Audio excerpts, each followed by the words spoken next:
How'd you like to know the ultimate way to build your study system step by step? As a service designer in tech, I enjoy employing system thinking in my professional life and also in my daily life. So, first is round up facts about yourself that you think would be relevant to the system. The goal here is for you to start thinking about your behavior and other variables. For example, I wrote, I have a 40-minute commute to university with one transfer.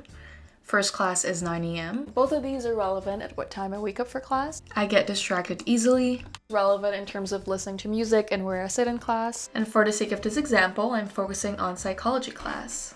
It's relevant in note-taking and revision.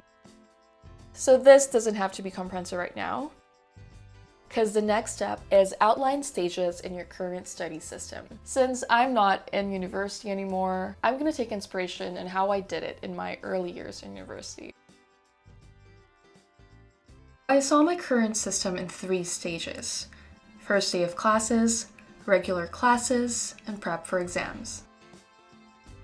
Next step is map out actions you do in each stage. This is to visualize your actions in order. Thinking sequentially is not natural to everyone, so don't feel bad if you're not used to it yet, and I recommend you to do it like this or use a tool like FigJam to visualize this. For the first day of classes stage, get up at 7 a.m., attend first day of class, read the syllabus, go home, schedule the whole semester, go to bed at 11 p.m. For the regular classes stage, get up at 7 a.m., attend class, take notes during class, study sometimes, go home, study sometimes, go to bed at 11 p.m. For the prep for exam stage, review notes or take notes from textbook, take practice exams, drink energy drinks, have 2 hours of sleep. This is my current study system, or lack thereof. Everything is so vague here because, again, I really didn't have a system. I used to do things by what I felt at that moment, which, as you know, is not sustainable. Next up is reflect on what works and what doesn't work in your current study system. And this is key in identifying our current mental models. Really dig deep on why we're not having the best time studying. For example, for the first day of classes stage, waking up 2 hours before class is the best I can do. I need that much buffer time because I live far from campus, which is annoying. It's great to do this to see who's in class and how's the prof. Based from the syllabus, this is great to do to remember the dates. However, I don't do anything with those dates. For the regular classes stage, same thing as before. Aside from the obvious, another benefit is get exam tips from prof. However, I get distracted from students playing games or watching movie during lecture. Again, aside from the obvious, taking notes keeps me attentive. However, I don't have any note-taking system at all. I study when I feel like it. I find it challenging to study at home since I like compartmentalizing. I also don't have a revision system. Plus, when I do study, I listen to my favorite songs and I end up singing to them. For the prep for exam stage, I've procrastinated until 1 week before exams. So at this point, too much info, too little time. This is the smartest way to know how the prof asks questions. These keep me awake, however, they make you crash. It's exhausting and definitely not sustainable. Having only 2 hours of sleep means less amount of time to quote-unquote download information, and also it's downright exhausting. This is what I came up with. Step 5 is identify emotions in each action. This is to visualize what are the worst and best parts of your current system.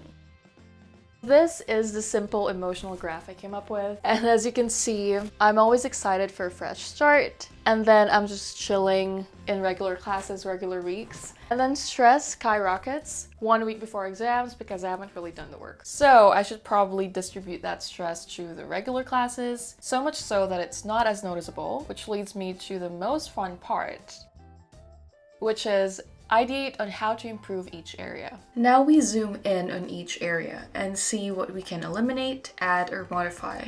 So this is where you watching thousands of videos about productivity and study hacks come into play. This is the time to refresh your memory.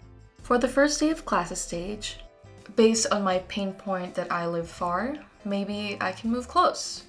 I can also maybe shorten my morning routine. Maybe I should put this on Google Calendar and plan revisions based on this. For the regular classes stage, same thing. Maybe I should prep what to wear the night before, or maybe shower the night before so I don't have to blow dry my hair. Because I get distracted easily, maybe I should always sit in the front row. I should create a note-taking system personalized for the class and use appropriate tool for that.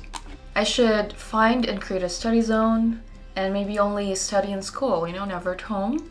And I should create a revision system and listen to no lyric music. Another opportunity is to create note-taking system for textbooks, review flashcards as well, and do this every week or at a schedule instead of 1 week before exams.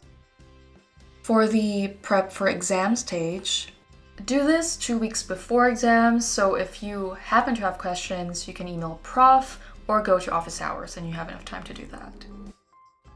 Eliminate this so I can sleep for at least 7 hours and have a restful night the night before exams. That was so much fun. What we created here is actually very similar to a journey map that service designers create. The more you know. Now, if the last step was a fun part, the next one is the most satisfying part, and it's document your ideal study system. From the opportunities we identified on the current state journey map, let's clean this up.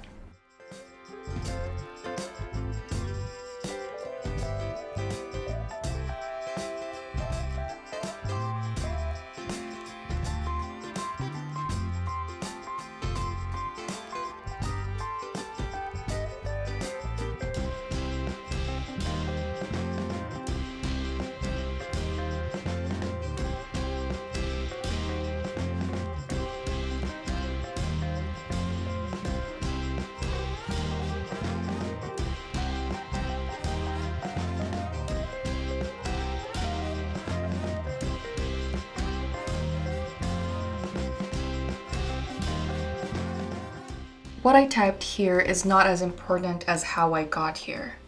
I looked at pain points, delighters, and opportunities of the current study system to get to this point, and finding solutions to the underlying problem of each area. And finally, test this new system, then iterate. See how it feels and then modify accordingly. As much as we feel we optimize everything, unfortunately and fortunately, we are not robots nor machines. We can't be programmed to do everything consistently nor perfectly. So just forgive yourself and get back to your ideal system.